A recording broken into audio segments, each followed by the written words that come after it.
Hello, ഇന്നൊരു കുട്ടി special വ്ളോഗാണ് കേട്ടോ. ഞങ്ങളെല്ലാവരും കൂടി ഇന്ന് ശ്വേതൻ്റെ വീട് കാണാൻ പോവാണ്. ശ്വേതൻ്റെ ബ്യൂട്ടിഫുൾ ഡ്രീം ഹോമാണ് ഞാനിന്ന് കാണാൻ പോകുന്നത്. ഞാൻ, അമൃത, ശ്രുതി, സ്വാതി. ഇതിൽ സ്വാതി ഇല്ല, ഓളെ വെയിറ്റ് ചെയ്തിരിക്കുന്ന ഇരിപ്പാണ് ഈ ഇരിപ്പ്.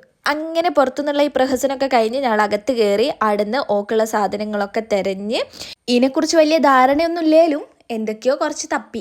ഈ എടുത്ത് നോക്കിയ സാധനം വേസ്റ്റ് ബിന്ന് ആണ് എന്നാണ് ശ്രുതിൻ്റെ ഒരു കൺക്ലൂഷൻ.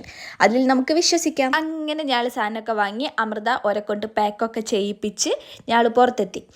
എന്നിട്ടും സ്വാതി വന്നിക്കില്ലായിരുന്നു. പിന്നെ ഓളൊരു കുട്ടീൻ്റെ അമ്മയായതുകൊണ്ടും ഒരു കുടുംബിനി ആയതുകൊണ്ടും ഒക്കെ ക്ഷമിക്കാം. ഈ കാത്തിരിക്കുന്ന സമയം ബോറടിക്കാണ്ടിരിക്കാൻ വേണ്ടിയിട്ട് ഞാൻ അങ്ങോട്ടും ഇങ്ങോട്ടും തിരിഞ്ഞു മറിഞ്ഞു ഫോട്ടോസ് വീഡിയോസൊക്കെ എടുത്തു. പിന്നെ ഇൻഡിപെൻഡൻസ് ഡേൻ്റെ അന്നത്തെ യാത്ര ആയതുകൊണ്ട് തന്നെ ഒരു കുട്ടി സ്ട്രോങ് റാണി ലക്ഷ്മിബായിനൊക്കെ കാണാൻ പറ്റിയ കേട്ടോ.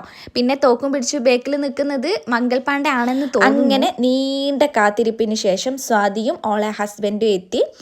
ഈ ഒരു കവാടം ടൗണിൽ വന്നിട്ട് ഞാനിപ്പോഴാട്ടോ കാണുന്നത്.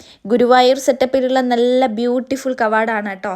നല്ല ഭംഗിയുണ്ടായിരുന്നു കാണാനായിട്ട്. ഇങ്ങനത്തെ 2 കണ്ടിട്ടുണ്ടായിരുന്നു ഇങ്ങനെ പോകുന്ന സമയത്ത്. ഇത് രണ്ടാമത്തെയാണ്. ഫസ്റ്റത്തേത് കഴിഞ്ഞ് പിന്നെ രണ്ടാമത്തേത്. ഇനി നമുക്ക് 4 വർത്താനം ഷേനെക്കുറിച്ച് പറയാം എന്ന് പറഞ്ഞ് തുടങ്ങിയ വാക്കിറലാണ് നിങ്ങളിപ്പോൾ കണ്ടുകൊണ്ടിരിക്കുന്നത്. ഈ ഒരു ട്രിപ്പ് കുറേ ആയിട്ട് പ്ലാൻ ചെയ്യുന്നതായിരുന്നു. പക്ഷേ സാഹചര്യങ്ങളുടെ സമ്മർദ്ദം കൊണ്ട് ഇത് ഒരുപാട് തവണയായിട്ട് മാറ്റി വെക്കേണ്ടതായിട്ട് വന്നു. ഇങ്ങനത്തെ കുട്ടി കുട്ടി ഹാപ്പി മൂമെൻറ്റ്സ് ഒക്കെ അല്ലേ, അത് കളക്ട് ചെയ്ത് കീപ്പ് ചെയ്ത് വെക്കുന്ന എനിക്കിഷ്ടമുള്ള കാര്യമാണ് കേട്ടോ. അതിന് യൂട്യൂബ് നല്ലൊരു ഓപ്ഷനായിട്ടാണ് എനിക്ക് തോന്നിയിട്ടുള്ളത്. ഇപ്പോൾ ആരും കണ്ടിട്ടില്ലെങ്കിലും എനിക്ക് ഇടയ്ക്ക് വന്നിട്ട് കാണാമല്ലോ. പിന്നെ ചുരിദാറിട്ട് വരണമെന്ന് പറഞ്ഞ് 3 എന്നെ പറഞ്ഞു പറ്റിച്ച്. ഈ മഴയത്ത് ഞാനിതൊക്കെ വാരിക്കെട്ടി വന്നപ്പോൾ ഇവരിതാ സിമ്പിൾ ലുക്കിൽ വന്നിരിക്കുന്നു. നല്ല അടിപൊളി അഡാർ മഴയുള്ള അന്നതിന് ഞാളെ പോക്ക്. അല്ലെങ്കിൽ ഇപ്പം എന്നാലേ മഴയില്ലാത്ത ദിവസമുള്ള. അങ്ങനെ ഞാൾ ഷേൻ്റെ വീട്ടിലെത്തി. നല്ല കാമൻ ക്വയറ്റിൽ ഇരിക്കുന്ന ആ പാവം ബുദ്ധന് പൊട്ടൊക്കെ തൊട്ട് കൊടുത്ത് സുന്ദരി കുട്ടപ്പനാക്കി വെച്ചിരിക്കുന്നത് നമ്മളിപ്പോൾ കണ്ടത്. എന്തൊരു സ്നേഹം, ഒത്തൊരുമയോട് കൂടുന്ന ആട്ടമാണ് നമ്മൾ ഈ കാണുന്ന ഈ ഒരു ആട്ടം. ഇതാണ് ഞാളെ റയിച്ചു. നല്ല മൂഡിലല്ല, അതിനും ഫോണും കൊണ്ട് പോടി തള്ളച്ചി എന്ന അവൻ്റെ മനസ്സിലെ അശരീരി എനിക്കിന്ന് വ്യക്തമായി കേൾക്കാം. ഇതാണ് ഇന്നത്തെ കഥാനായിക ശ്വേത PS. ക്യാമറ കണ്ടാൽ ഞങ്ങൾ മുഖം പൊത്തും, വലിയ നാണക്കാരിയാ.